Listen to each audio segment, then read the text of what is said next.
Profe, buenas noches. Este video está hecho por David Santiago López Maldonado como explicación para las variables de estado en un circuito RLC. Primero tenemos pues aquí nuestro circuito, definimos nuestras variables de estado, que en este caso serían los elementos que son capaces de almacenar energía, como la bobina y el capacitor. Entonces analizamos el circuito, definimos que será entonces la corriente de la bobina y el voltaje en el capacitor, nuestras variables de estado, más la fuente, el voltaje de entrada. Hacemos la ley de mallas y definimos entonces que menos voltaje de entrada más el voltaje de la resistencia más el voltaje en la inductancia en el inductor más el voltaje en el capacitor es igual a 0. Y pues entonces tenemos aquí que como está en serie todo, la corriente del circuito es la misma, por lo cual la corriente del capacitor es la misma a la corriente de la bobina. La corriente en el capacitor es entonces C por la derivada del voltaje del capacitor respecto al tiempo, por lo cual entonces la corriente en la bobina será entonces la capacitancia por la derivada de nuestro voltaje del capacitor.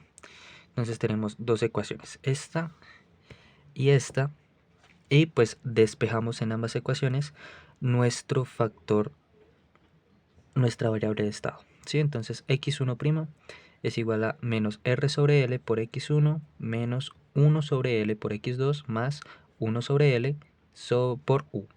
Y en la segunda ecuación tenemos que x2' es igual a 1 sobre c por x1. Ahora entonces, teniendo esto, completamos nuestra matriz de estado, que en este caso esta sería nuestra matriz A. Esta es nuestra matriz AX más BU, nuestra matriz y nuestro vector de entrada. Y pues las salidas, tenemos entonces 4 posibles salidas, donde estas dos primeras serán entonces nuestra corriente y nuestro voltaje definidos antes, y pues quedaría así. Tenemos aquí una matriz idéntica, y pues como no tenemos relación con la entrada, entonces este vector está en 0. Nuestra salida 3 y 4, pues aquí me equivoqué, sin embargo, es entonces aquí R por X1, que sería entonces 0 menos R, y aquí entonces tenemos el voltaje de la bobina, que sería entonces voltaje de entrada menos el voltaje de la resistencia, más menos el voltaje del capacitor, que en nuestra matriz sería menos 1 menos R. Listo, y claro, acá entonces como tenemos en la 4, aquí están un poquito, aquí están al revés, entonces esta sería y4, aquí entonces tenemos relación con la entrada 0 y 1, nuestro vector. Tenemos aquí nuestro diagrama, comenzamos con nuestra entrada, y nuestra entrada multiplicada por 1 sobre L es entonces x1', y x1' es entonces la suma de tres factores. Primero, el que acabamos de decir. Segundo, x1 por menos r sobre l. Y tercero, sería x2 por menos 1 sobre l. Este es x1'. x1' por un integrador, 1 sobre s. Entonces procede a ser x1, y x1 multiplicado por 1 sobre c procede a ser x2', y x2' por un integrador, entonces procede a ser nuestro voltaje del capacitor. Y pues tenemos acá, como hemos definido y1 y y2 como las salidas x1 y x2, ahí están. y3 es entonces x1 por r, y y4 es entonces la suma de nuestro voltaje del capacitor menos nuestro voltaje del capacitor por x1 menos r, menos x1 por r, y nuestra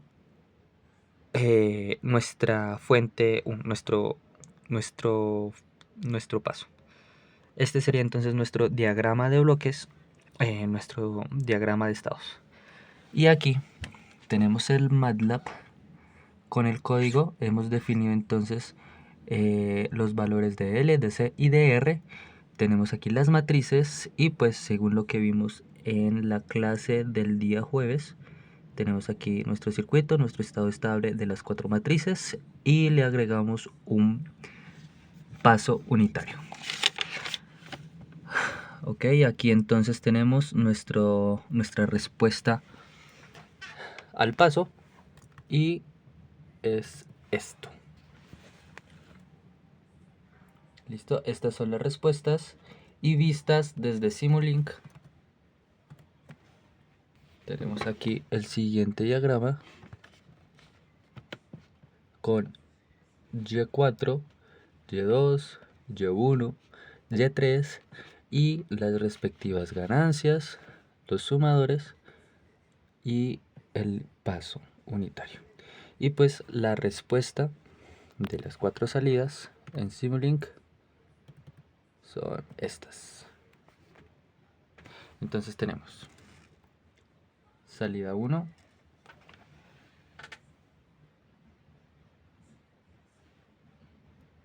salida 2, que es nuestro voltaje, y salida 3, uy, no se ve, y salida 4. Entonces, estas serían las gráficas para el estado, para las variables de estado del circuito RLC.